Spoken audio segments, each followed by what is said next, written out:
Welcome to the Alt-Shift-X Patron-only live stream for Game of Thrones Season 7, Episode 6, Beyond the Wall. This episode was kind of a doozy, wasn't it? It was kind of a mess in certain respects. I think more than any other Game of Thrones episode. Oh shit! This episode was kind of a doozy, wasn't it? Have we got feedback now? Shit. Alright, we're back. Technical mistake, sorry. But, the Game of Thrones Season 7 Explained series, this Alt-Shift-X series, kind of the point is to dig deeper into the subtext, into the complexities, into the layers, the details, to try to find extra little bits of meaning that add value to the experience of watching the show.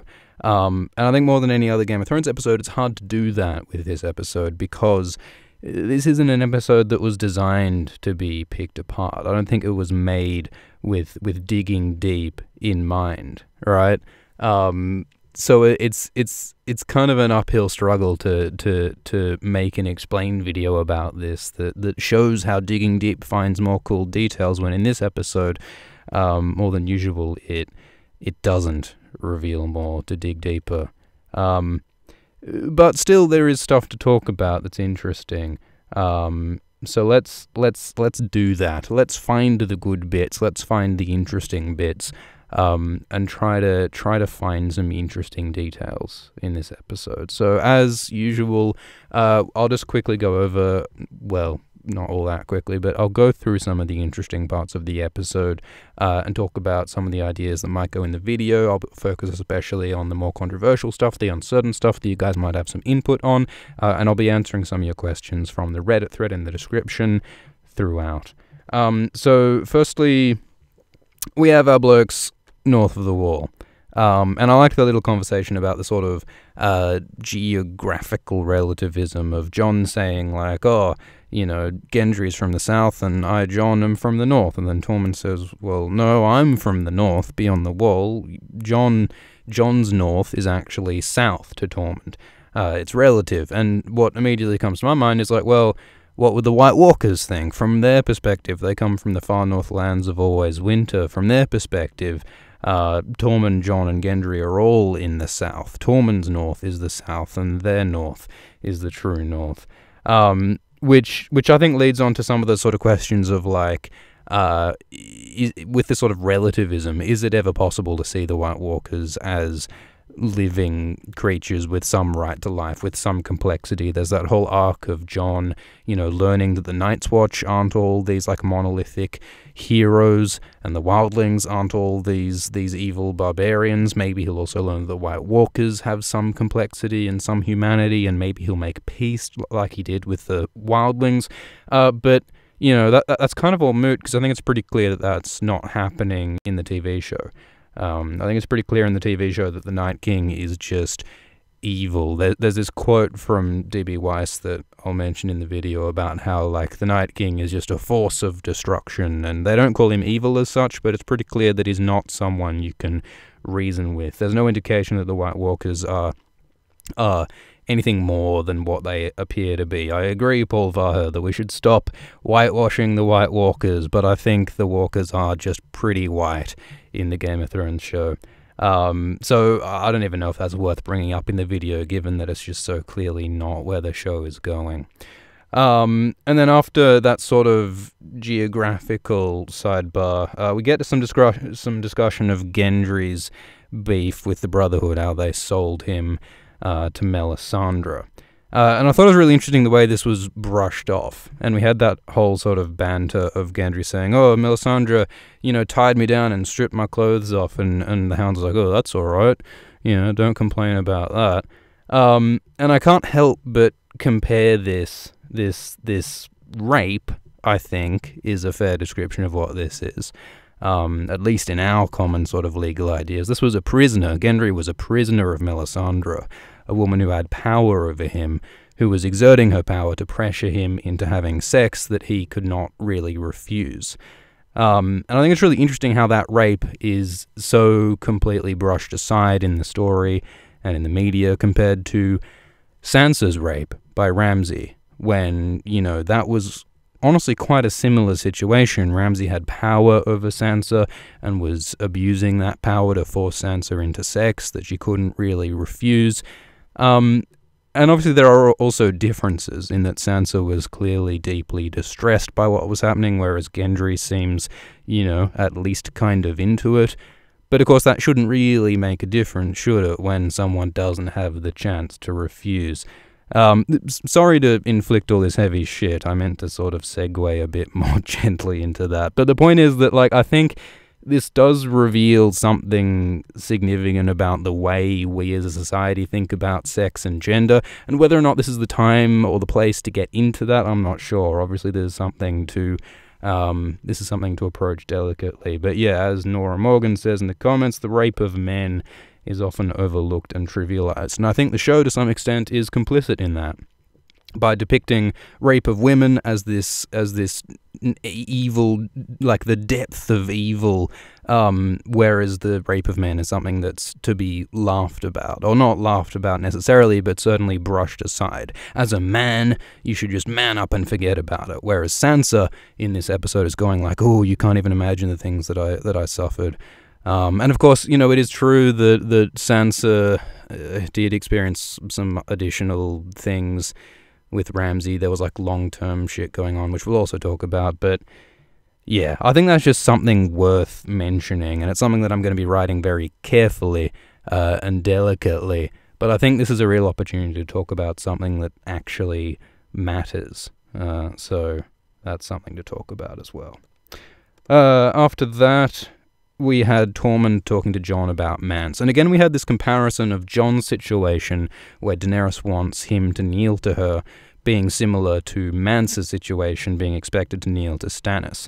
And Tormund suggests that, like, yeah, oh, you better kneel because, you know, Mance didn't kneel and therefore a whole bunch of wildlings died for his pride. Which, again, is kind of weird, because, you know, Mance had a counter-argument back in Season 5. He had the argument that, well, here are two good reasons why I shouldn't kneel, and it's not about pride. One, if I kneeled, my people wouldn't follow me anymore. I'm the king beyond the wall. My whole thing is that I don't kneel. So if I kneel, they won't follow me. And then if they don't follow me when I kneel, there's no point in me kneeling. Secondly, if I kneel to Stannis, he'll drag my people into a war that will bleed them even more. And Mance's goal is to save his people, not to drag them into a war. So Mance had two great reasons to not kneel. It's not about pride. And those same two reasons apply to Jon. If Jon kneels, the Lords of the North might no longer follow him. Like you heard Bronzion Royce saying, Daenerys Targaryen, you can never trust a Targaryen. It seems unlikely that the Lords would be happy if Jon knelt to Dany. And further, the idea of dragging the North into another war. The North has just survived the War of the Five Kings and then the Battle of the Bastards, like repeated wars. They've lost so many people, so much blood, and the last thing they need is to be dragged into Daenerys and Cersei's conflict, right? The War of the Two Queens, or whatever you want to call it. So it's weird that they keep bringing up Mance as an example of why you should kneel, when Mance is an example of why you should not kneel. But Jon, nonetheless, at the end of this episode, decides to kneel. So yeah, who knows? And Kelly Theobald asks in the chat, how many soldiers are even left in Westeros? I think this episode they say is it 10,000 this episode, but then in a previous episode, no, this episode they say 20,000, I think, and then I think last episode they said the North had like 10,000. So I think there's sort of there are varying reports on how many men are in Westeros. The numbers are obviously not something we're meant to think about. Yeah, it's 10,000 men plus Ed Sheeran, indeed, Adva. But anyway, so that's a series of interesting conversations. What with the Mance stuff and the Gendry stuff and the sort of geography stuff, and there's lots of other sort of side banter as well that's less important. But I thought those opening scenes were interesting enough. And there's also the thing with Longclaw. So Blue Owls on the Reddit post asks about this whole Longclaw thing. Asks if maybe Jorah is sort of bequeathing Longclaw to Jon, sort of as part of recognizing that that John and Danny are kind of a thing now. Like, there was definitely a thing on the beach where John was, like, farewelling Danny, and then he turned and saw John, and he's like, all right, here's my cue to leave, and he sort of stepped aside to let John move in, because I think Jorah can see that there's something going on between John and Danny. But I mean, the gesture of the sword is obviously significant. I think Lyanna Mormont would be a bit unhappy. I think Lyanna Mormont might like for her centuries-old family heirloom, impossibly valuable sword to stay in her family. But then again, in the books, it was Mage Mormont who gave Longclaw back to Jor, so like maybe Mage and the She-Bears have sort of agreed to let Longclaw go to the Watch. Maybe that's sort of a justification. But yeah, at the end of the day, the real reason is that Jon's the hero and he needs a magic sword. So again, thinking about it too much doesn't really yield the right answer, I suspect. But there's also the issue the Blue Owls raises about Dany's fertility, because Jorah says, oh, this sword can be passed down to your children, and there are lots of references in this episode to Jon's children and to Dany's children. They might be the same children. So there's the question of Dany's fertility, which is also raised later in Dany's scene. And of course, there's that whole thing with Mirri Maz Duur, where Mirri Maz Duur, the witch, told Dany that she is infertile and she'll never, her womb will never quicken. And I don't think they actually say that in the show, but Dany does apparently believe it. Dany says this season that she can't have children, which is obviously a problem. If Dany wants to be a ruler, as Tyrion says, she needs some sort of succession plan. So will Dany be able to bear children when she and Jon inevitably hook up? Probably, because I feel like if Dany doesn't have children, then she can't be queen at the end of the series. And if she can't be queen at the end of the series, she's probably not going to be alive at the end of the series. And if she's not going to be alive at the end of the series, then she probably gets Nissa-Nissa'd. I think one possibility is that Daenerys will be sacrificed heroically as part of the Nissa-Nissa myth, killed by Jon with Longclaw, probably. But I suspect they don't want to do that. I suspect that the show especially doesn't want to kill Daenerys. Partly, I suspect, because of the whole sort of gender thing. I think they would be sensitive to backlash if they're sort of if their most popular female character was murdered at the end of the series for the sake of a man's power and rule. I think people would be upset by that, and I think the show doesn't want to do that. I think Nissa will be Melisandre in the show, possibly. I think Melisandre will turn up right on cue when Jon needs to turn Longclaw into Lightbringer. I think that's a possibility. So if Dany lives, then she needs to bear children, then somehow she's got to undo Mirri Maz Duur's curse. Mirri Maz Duur was fond of saying that only death can pay for life, so maybe some kind of a death will give Dany the power to give birth again, and maybe that death will be one of Dany's dragons. Perhaps Viserion, who died this episode. Maybe the death of Dany's dragon child will allow her to birth a human child. That might make some kind of sense. Although you'd think that if that's the case, they would have paid more attention to it as the sort of mechanic. Like why would they this episode say, "Oh, Dany can't have children"? If they've got to solve that, I think they've got to address that solution more explicitly. And I don't think this episode we were told that, oh, the death of this dragon is somehow connected to Dany's womb. Maybe they'll do that next episode, but I don't know. There's a lot of uncertainty. But yeah, that's definitely a problem that they're going to address one way or another. Adver points out in the comments that, well, if they're going to let Dany give birth again, but then Drogo should come back as well, because that was Dany's original question. When will Drogo be as he was? And Mirri Maz Duur says, when the mountains blow in the things like wind, when your womb quickens again. So yeah, by the same logic, not only should her womb work again, but Drogo should come back, the mountains should blow in the things like wind, the sea should go dry. Presumably none of those things will happen. It would seem a bit bullshit if only part of her prediction came back. But again, it wasn't a prophecy, it was more of a general, sort of long-winded way of saying no.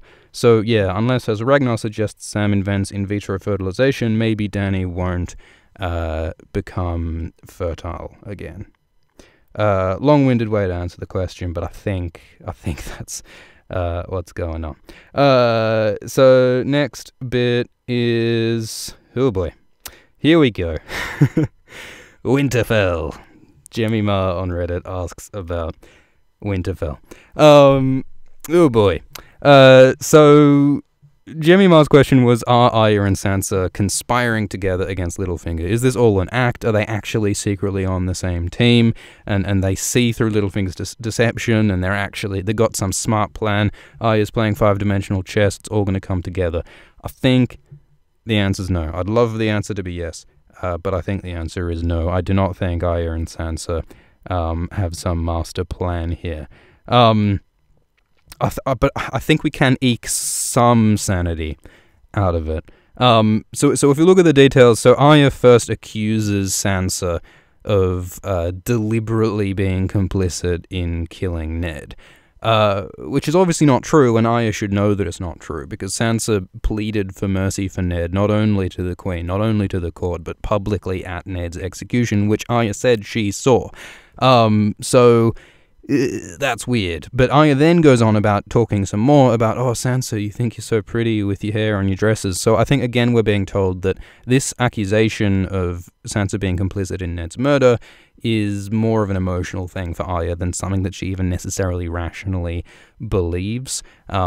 She criticizes Sansa for being weak and stupid, and she sort of concedes that, all right, Sansa, you didn't actually want to kill Ned. You were just not cool and strong like me. So I think, again, this is like an emotional grudge thing for Arya more than some kind of strategic move, which you can maybe justify to some extent by saying that, well, you know, she's had a pretty rough couple of years. She's emotionally pretty unbalanced. She hasn't really learned anything about politics. So maybe that kind of makes sense. But on the other hand, like, you know, I think you can sort of justify that on an emotional level, but also the next claim and accusation that Arya makes is a lot more plausible than the Ned thing. Arya suggests that Sansa doesn't like Jon being king in the north and wants to undermine Jon in order to gain power for herself. And I actually think that's plausible. I mean, we know that Jon and Sansa have been having all these disagreements about rule this season. We know that Sansa feels pride about her role in the Battle of the Bastards, even though that was kind of bullshit, but that's a side note. I think Sansa may feel some resentment, seeing as she rightfully should be the ruler of the North. Sans Bran. But still, she's always had a resentment about Jon as a bastard. She's never liked that about him. So I think it's actually legit that part of Sansa does want to rule Winterfell. Part of Sansa doesn't like Jon being in charge. And I think Arya, as someone who's played the Lion Game with the Faceless Man, I think Arya might accurately detect that some part of Sansa does want Jon to be undermined and for her to rule the North. I don't think Sansa would betray Jon. And I think Arya should know that. But I think Arya does rightly recognize some of that in Sansa. She does have ambition. She might want to rule.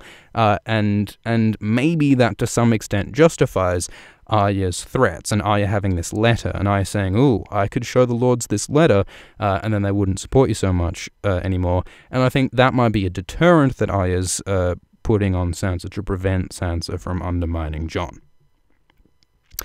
If that makes sense. I think maybe that might make sense. But it does get worse, doesn't it? Because later in the episode, Sansa comes across Arya's bag of faces, and that's something I'll talk about in the video, is clarifying how the faces work. I think basically the faces are a helpful but not essential part of the Faceless Man face-changing magic. Like, Jaqen doesn't need the physical masks, but maybe it helps for Arya, or maybe it's just trophies for Arya.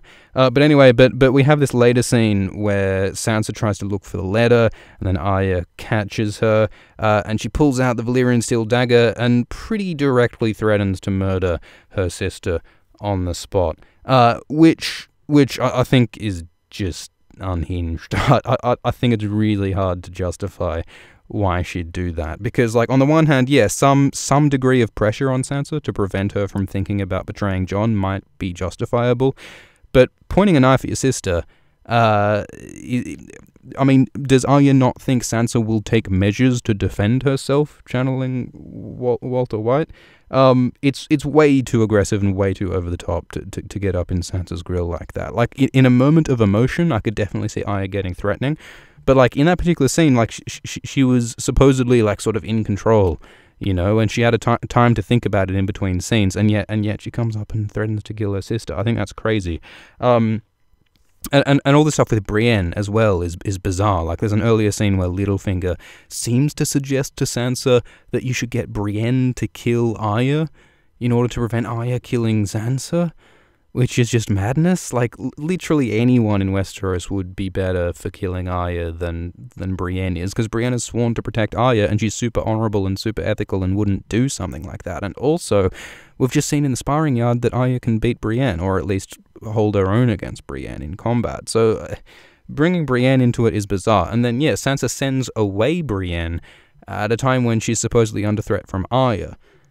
Which seems like the worst possible time to send Brienne away. The reasoning for that seems to be that Sansa's just sort of frustrated and proud, and she doesn't want to be treated like a kid who's looked over. That whole thing's weird. The Brienne thing's weird. But yeah, no, there's only so far you can salvage this. I think the point of this Winterfell stuff, I think some of it can be justified with the whole Ned stuff, but I don't think you can justify it to the extent that Arya's acting so aggressively. And I think the inevitable conclusion that we have to draw from all of this is that there isn't some deeper conspiracy going on. This is a writing contrivance. D&D didn't know what to do with Arya and Sansa in this season.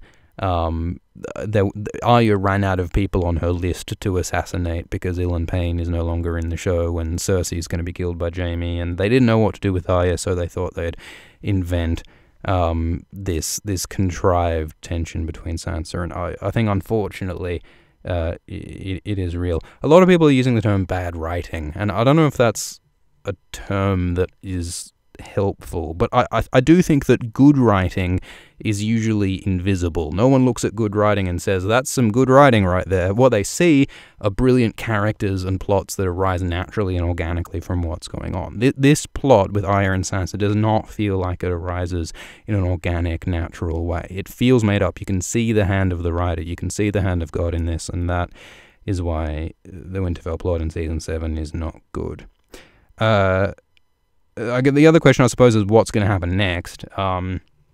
I think inevitably Arya and Sansa are going to find out that Littlefinger is playing them, and they'll be sisters again forever, and they'll kill Littlefinger or whatever.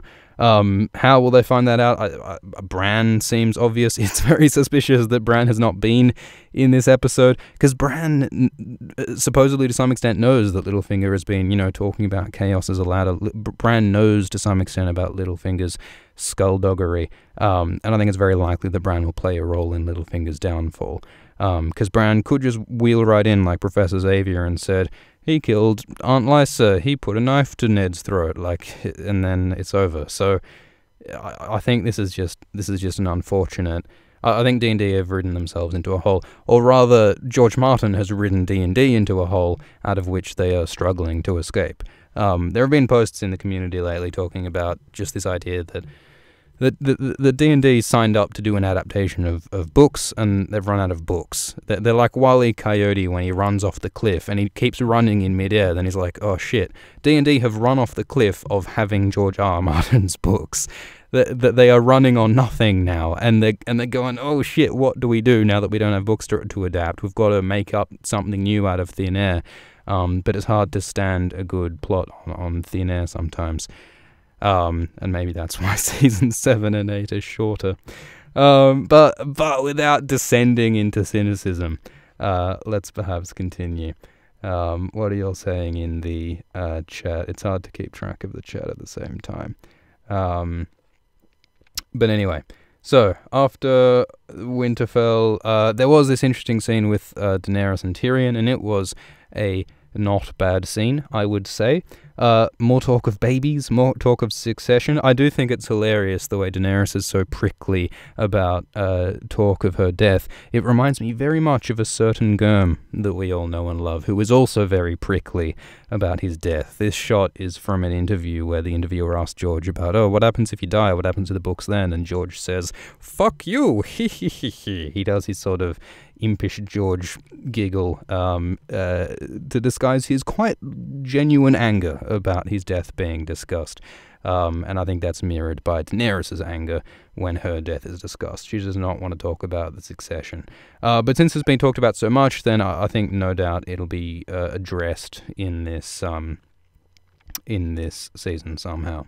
But yeah, they talk about a bunch of stuff in this scene. Daenerys talks about heroes. She identifies Drogo, Daario, and Jorah as heroes, which I think is not true. I mean, let's break this down. Like, Drogo is a warlord who attacks innocent villages to murder, rape, and enslave their people. He's not a hero by any reasonable definition. Daario kills people for fun, at least in the books. He's a mercenary who betrayed his own fellow captains in the Second Sons.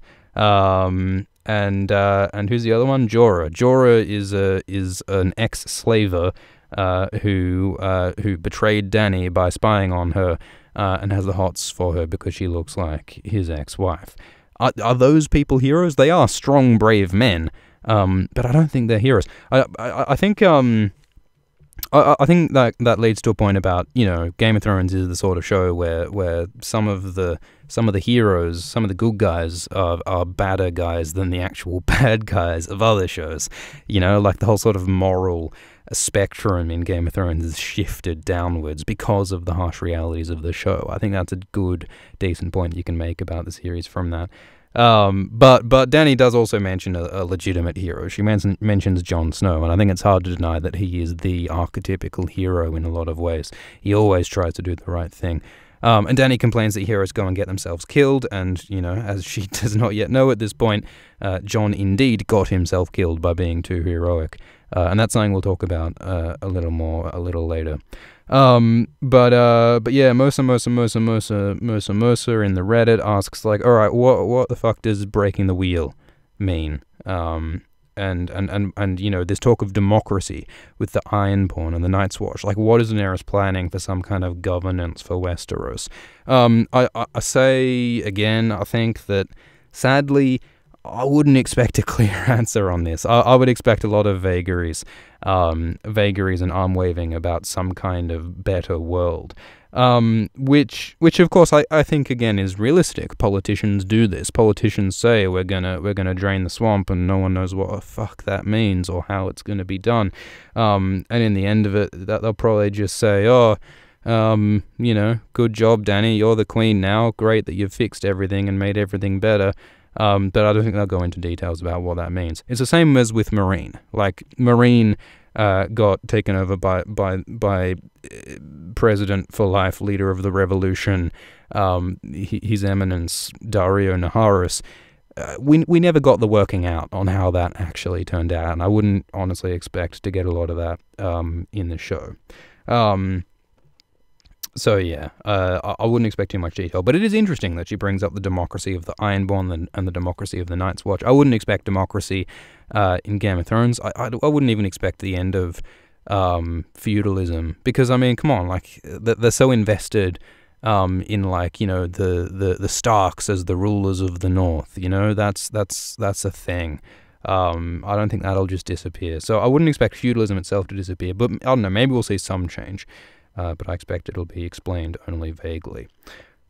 And then we have back to the north. We have this mountain shaped like an arrowhead, Sandor says. Although I've never really seen a mountain, an arrowhead shaped like that. It's a bit obtuse, isn't it? But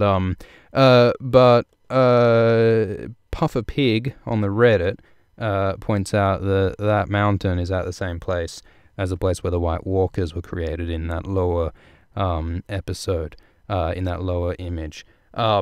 which is interesting for a few reasons. For one, it shows that, yeah, the White Walkers haven't moved very much. If John and co now find them in the same place where they were when Bran had that vision of the army of the dead there. I don't know. It also emphasizes the fact that the White Walkers like to hang around the symbology of the children of the forest. They have a connection to the place they were created, which, you know, I think you would. I like the idea that the White Walkers almost have like a religion based around their creators, the children of the forest. The White Walkers are unlike humanity in that they know who their creators are. And in fact, they genocide them in Season 6, the White Walkers wiping out their creators, the children of the forest, which must have had some cosmic mythic significance to them, you'd think, you know? So it is super interesting, that whole thing of the White Walkers using the images of the children of the forest in those cave paintings, or rather in those corpse art that they create. That's all quite interesting.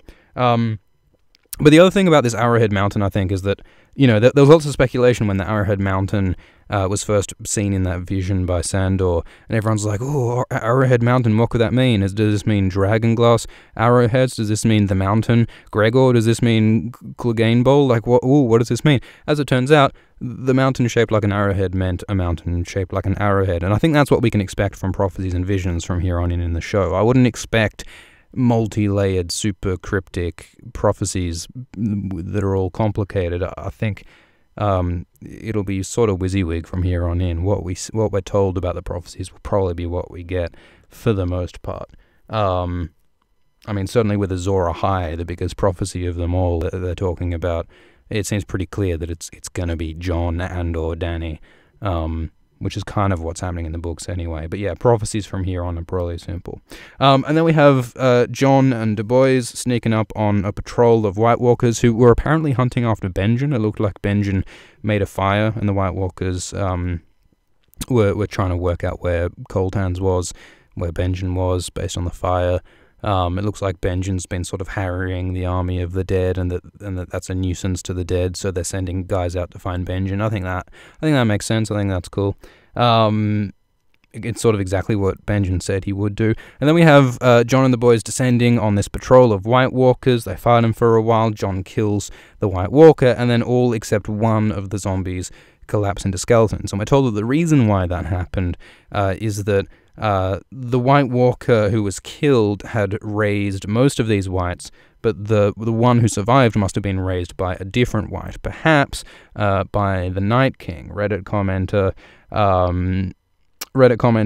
Maker Wild, or BillIam07, one of the two, suggests that, well, maybe the Night King puts one of his whites, who he raised and who he controls, in each sort of group of White Walkers. Maybe there's like a leadership structure sort of thing going on here. If the Night King is at the top, and maybe he puts each of his sort of underling whites in each of the groups, which is led by a sort of lower ranking White Walker with their underlings. There's a sort of organization going on here that I think makes sense. But this also kind of reveals how the series will end, probably, right? Because if we can assume that the majority of these whites are killed, raised by the Night King, and if we assume that the Night King created all other White Walkers, if he was the first White Walker Prime who created the others, if they kill the Night King, then all the other whites will die, right? Presumably. So that could be how the Army of the Dead is destroyed, not by being hunted down and incinerated every one, but maybe, you know, Jon will kill the Night King with Longclaw, and then all the whites will deactivate at once. Maybe. That seems kind of likely based on what we've seen in the show. The books perhaps will be more complicated, but we'll have to wait and see. And well, yeah, Benjamin Sophia in the comments raises the question of, well, if it's the case that the Night King has his own blokes in each of the groups of White Walkers, does that mean that the Night King doesn't trust his lieutenants, his underlings? That's a good question. Like, what degree of control does the Night King have over the other White Walkers? We don't really know, although, as Nora Morgan suggests, we should refer to these groups as the Spoopy Patrol. But yeah, are the other White Walkers independent from the Night King to any extent, or are they just zombies of him? We'll talk about this later, but Viserion at the end being changed into whatever he's being changed into, like, what does that mean? Because is Viserion raised as just a zombie, as just a white, or is Viserion being changed more akin to the way that baby in season 4 is changed? Like, we'll talk about it later, but the baby that's like changed into a White Walker, we'll talk about that later. Ragnar Grinder93 asks how in the hell the Children of the Forest and the First Men won the Long Night and beat the White Walkers without dragons.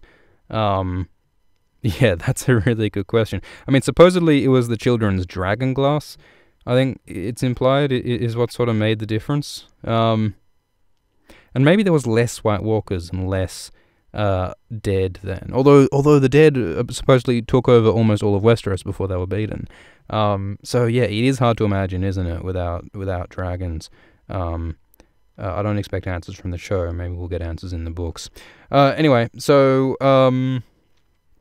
we then get the scene on the lake, and of course, as has been discussed all over, most steps in this sequence of events don't make sense. Like, we have, they capture the White, and then they realize that there's a big army of the dead coming towards them, and then Jon sends Gendry to send a message.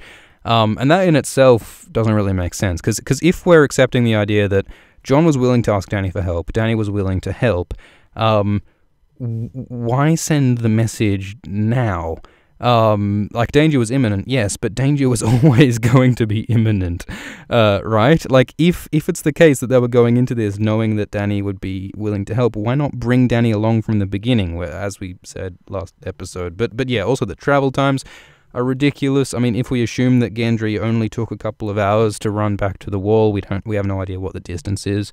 But even then, like, and then the Raven needs to fly all the way to Dragonstone, which is, depending on, whose canon you trust, is probably between 1,000 and 2,000 miles away, and then Daenerys has to fly all the way back. So, if you do some generous math, like, it's got to take like at least a couple of days, probably a few days, maybe weeks. No one really knows, but the show obviously doesn't want you to do this math, so it's probably futile to do it. But the upshot is that these guys were sitting on this island surrounded by the dead for days, and maybe they were eating out of their packs and they had water from the snow, but they had no shelter. I guess they were sleeping in shifts. It's a good thing that White that they captured stopped screaming. It's a good thing that all of the Whites were respectfully quiet while Jon napped.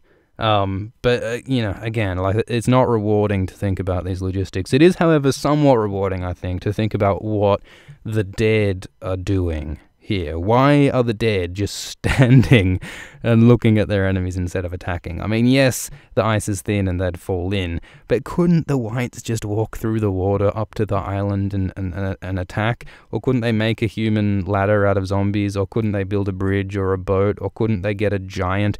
Couldn't they get a giant to throw other zombies onto the island? I'll write that down, actually. Giant throwing zombies.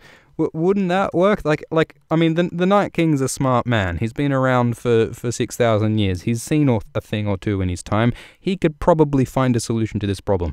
The dead could probably work out a way to attack the guys on the island. They could just throw rocks. They could throw ice spears. They could throw boulders from giants. Or they could just throw rocks, and they would be able to kill Jon Snow in the days that they were spending there. So there should be some way that they can work this out.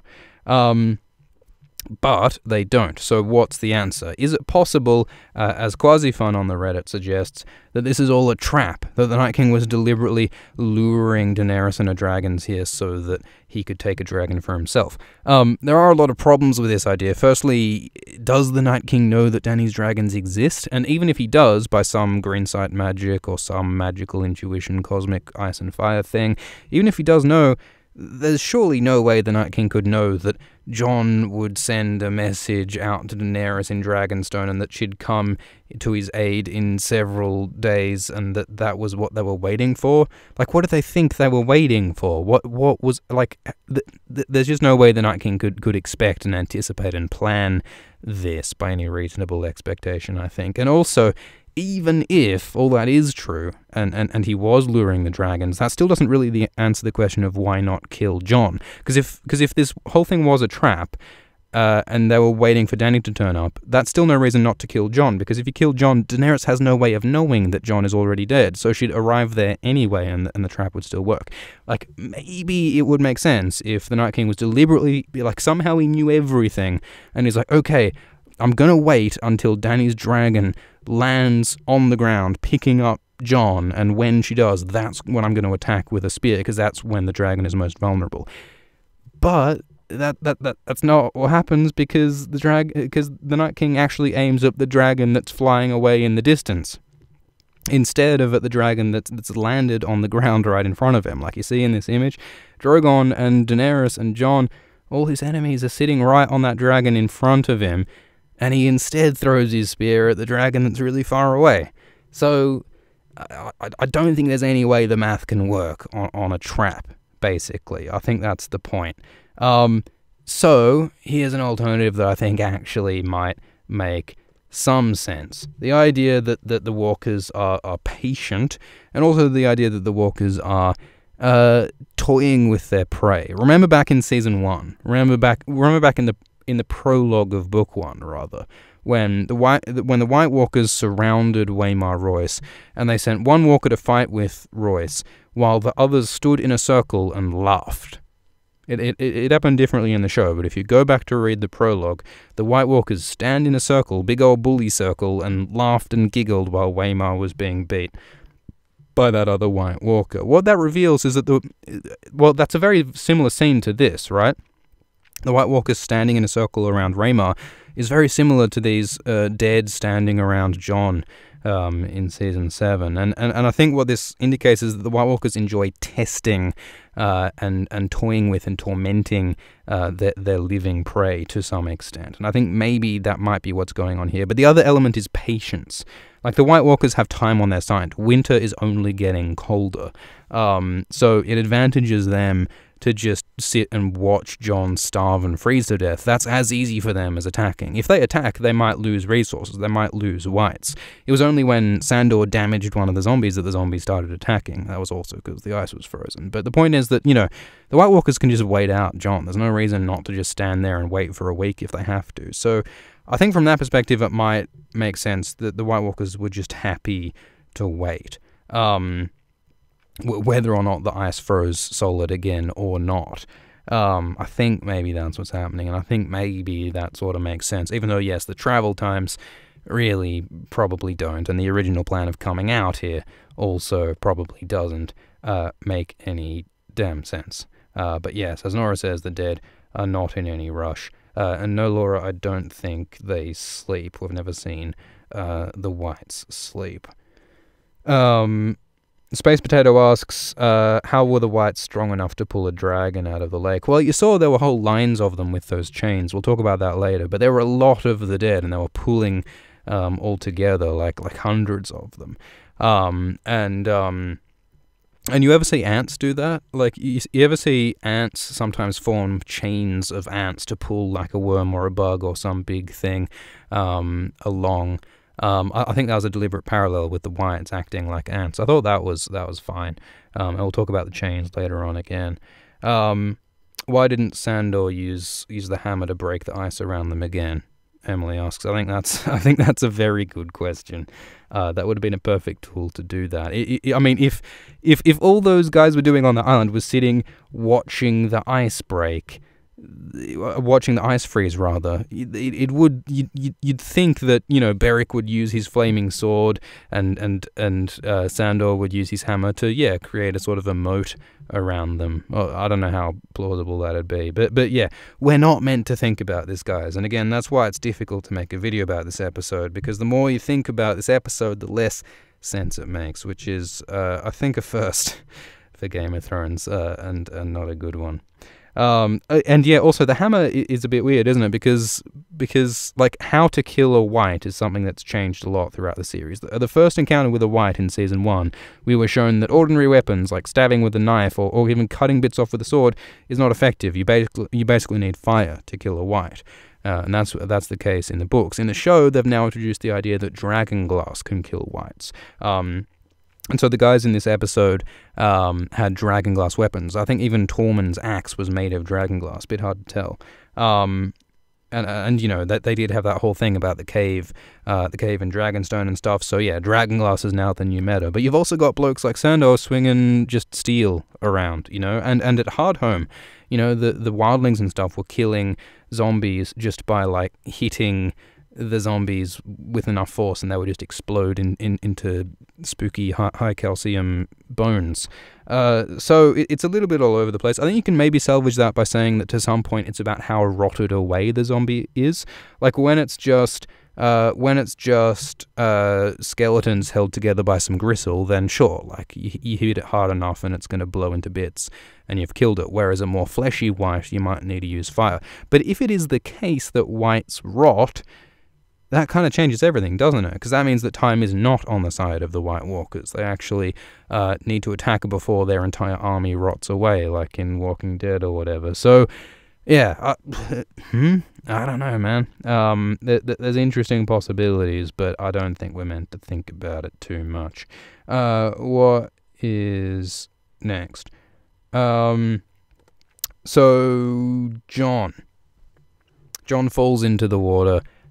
He survives hypothermia. He pulls out. Oh, there's Longclaw. Longclaw's eye has like a glint of light on it that some people are getting excited about. I think it's just a glint of light, guys. There is a couple of frames where it looks weirdly like an eye on Longclaw. Like it is a bit weird. I think maybe it might have been something that the show creators noticed and they were like, oh, that's kind of cool. Let's leave it in there. But I really don't think. I don't think Bran's walking into a sword, guys, sadly. But what I do think is kind of interesting about this scene is that Jon, you know, pulls himself out of the water after, you know, pretty deliberately choosing not to get on the dragon. He could have gotten on that dragon, but Jon decides to go kill a few wights and fall into some water instead. And then he turns and looks at the white army and he sort of prepares himself to die in battle. Again, just like he did in Season 6, at the Battle of the Bastards, he stood in front of the cavalry charge. And he's like, yep, this is it, I don't care, I'm doing it, I'm gonna fight, I'm gonna die. And I think that's interesting, considering his resurrection. Because Jon's death and resurrection, like, you'd think that the lesson to draw from that is like, okay, shit, when I'm really brave and I put myself in a bad strategic situation, the outcome is that I die. That's bad, that's unfortunate, let's not do it again. Jon is in the unique position of not only having learned from others' deaths, but having learned from his own death. And I think the lesson you would take from that is, I better not put myself in a terrible situation again, or I'll die. But the lesson that Jon seems to have drawn from his death and resurrection is, oh cool, if I throw myself into a deadly situation, I'll get out of it somehow. If I stand in front of the cavalry charge at the Battle of the Bastards, I'll somehow survive. If I throw myself in front of the army of the dead, out beyond the wall on my own and choose not to get on the dragon, Uncle Benjen will come and save me. Some kind of ex machina will deus me and I'll be fine.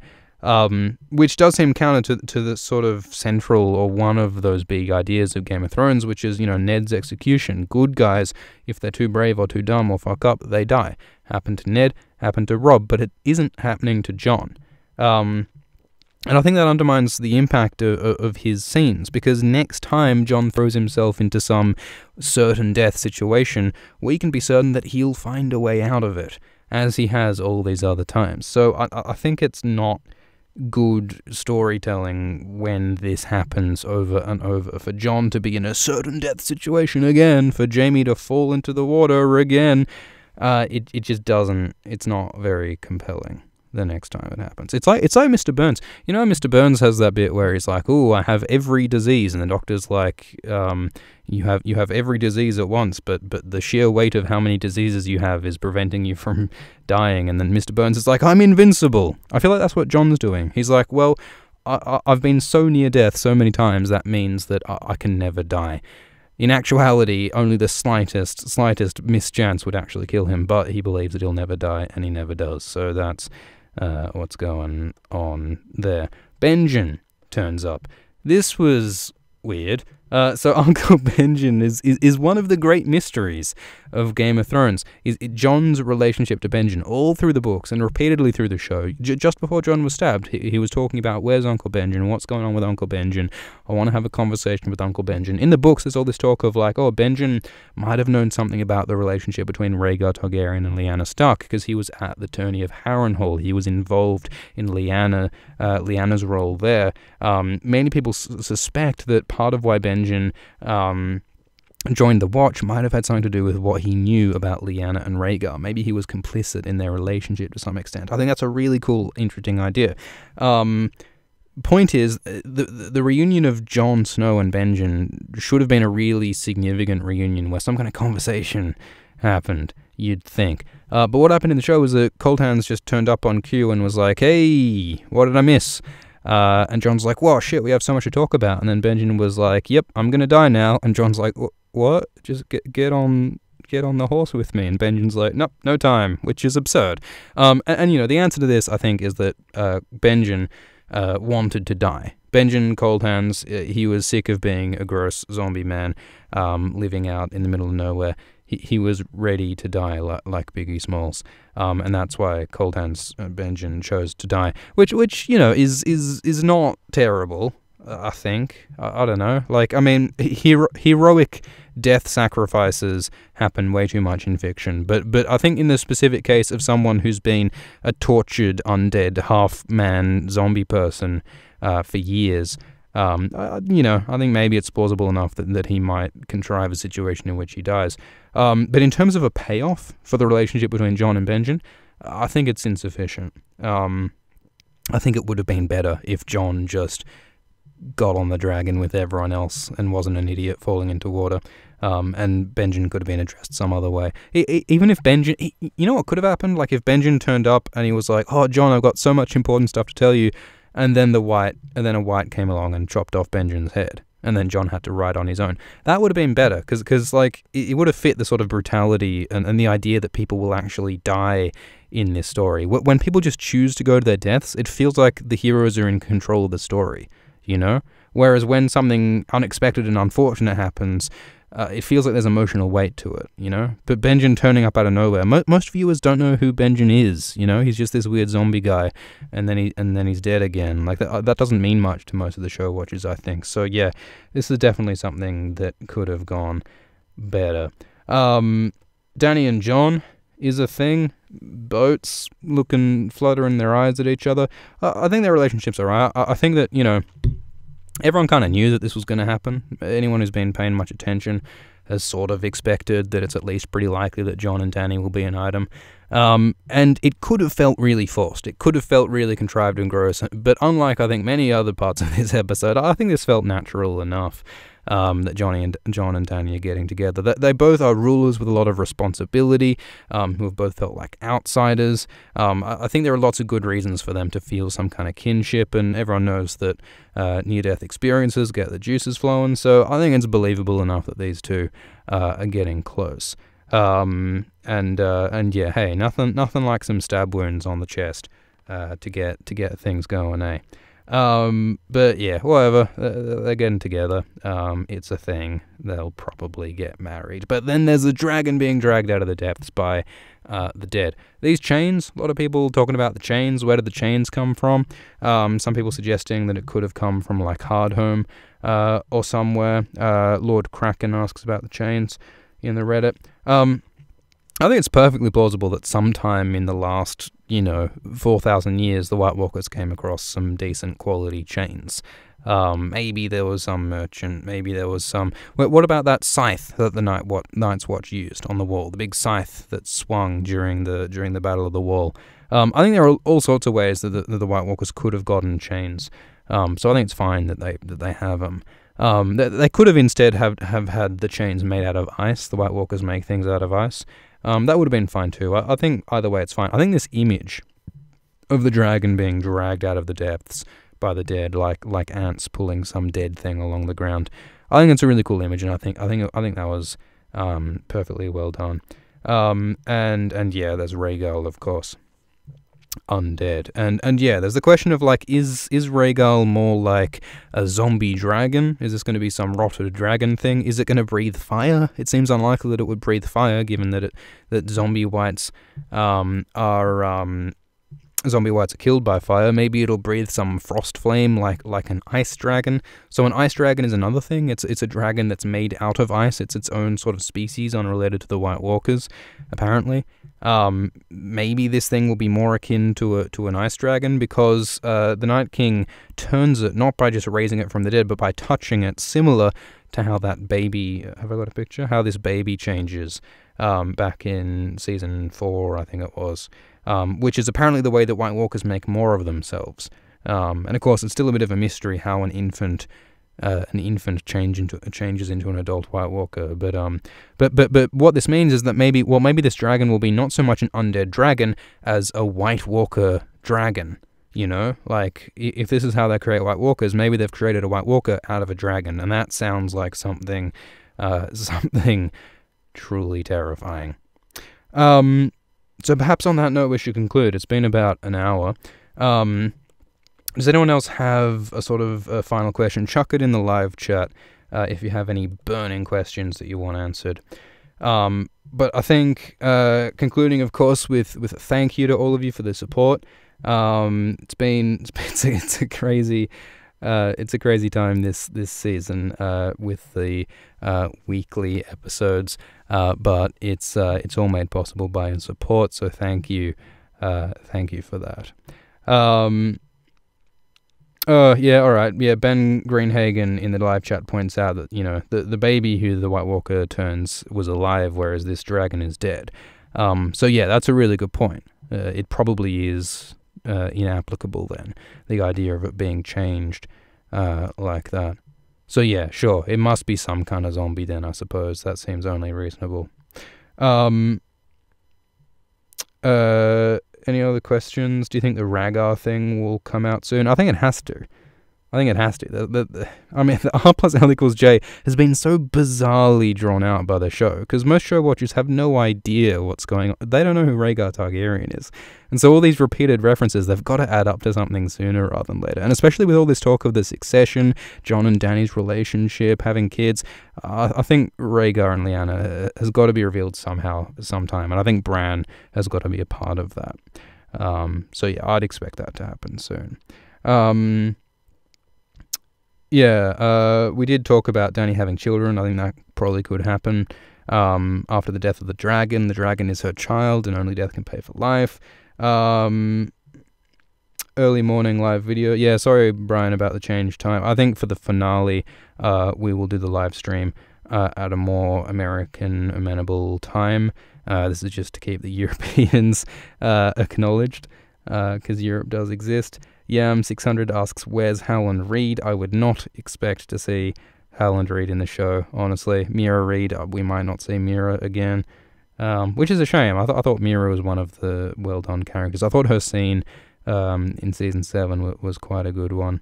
Cardinal Doomsday asks, can next episode be as nonsensical as this one? Well, I do hope not. Alright, so thank you all for participating in this live stream. I hope you enjoyed it. Chuck some comments if you got ideas about how you want this live stream to work, any suggestions, feedback, we're always open to that. Yeah, have a good one, and we'll have another live stream next week, and we'll have Game of Thrones Season 7 Episode 6 Explained. The video will be out, I think, again on Friday. So thank you again, so long, and farewell.